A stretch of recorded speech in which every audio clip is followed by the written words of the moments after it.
Hi friends, welcome to Dwarakamai 239. ఈరోజు మేము సాయిబాబా టెంపుల్కి వెళ్తున్నామండి. ఈ టెంపుల్ కొండమడుగు విలేజ్లో ఉంటుంది. ఇది బీబీ నగర్ దగ్గరలో ఉంటుందండి. బీబీ నగర్ రాకముందుకే కొండమడుగు విలేజ్ వస్తుందండి. లెఫ్ట్ సైడ్ ఉంటుందండి. ఇది తెలంగాణలోనే టాలెస్ట్ సాయిబాబా విగ్రహం అండి. ఇది 105 feet ఉంటుందండి స్టాచ్యూ. ఇక్కడ కమాన్ ఉంది అండి. ఈ కమాన్లో నుంచి ఎంటర్ కావాలండి. ఎంటర్ అయిన తర్వాత లోపలికి 2 kilometers లోపలికి వెళ్తే ఈ సాయిబాబా టెంపుల్ వస్తుందండి.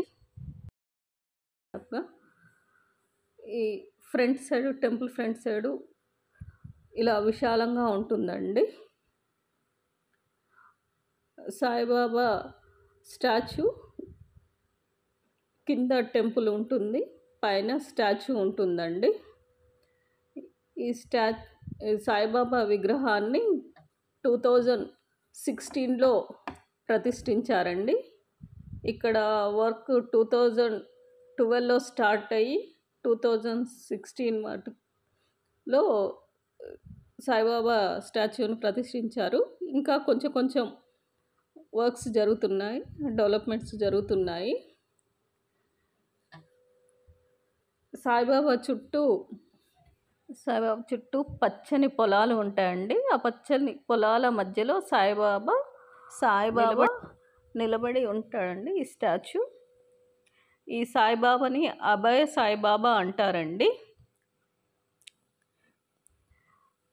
ఇక్కడ చాలా విశాలంగా బాగుంటుందండి. ఇది హైదరాబాద్కు దగ్గరలో ఉంటుంది.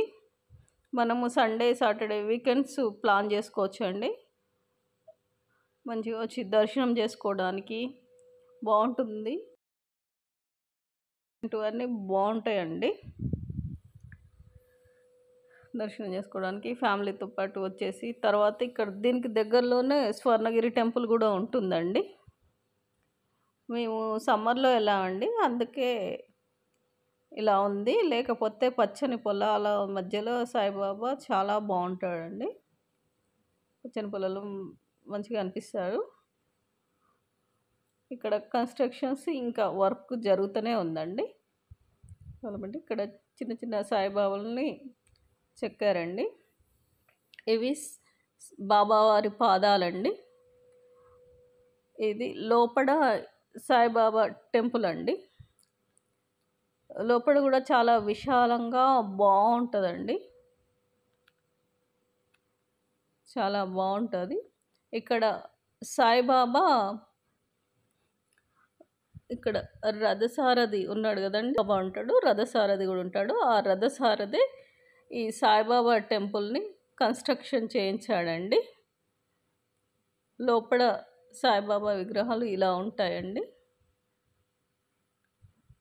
ఇక్కడ రథం మీద సాయిబాబా, అటు సైడు సాయిబాబా, ఇటు సైడు ఇలా ఉంటుందండి. లోపల కన్స్ట్రక్షన్ మొత్తం చాలా బాగుంటుందండి.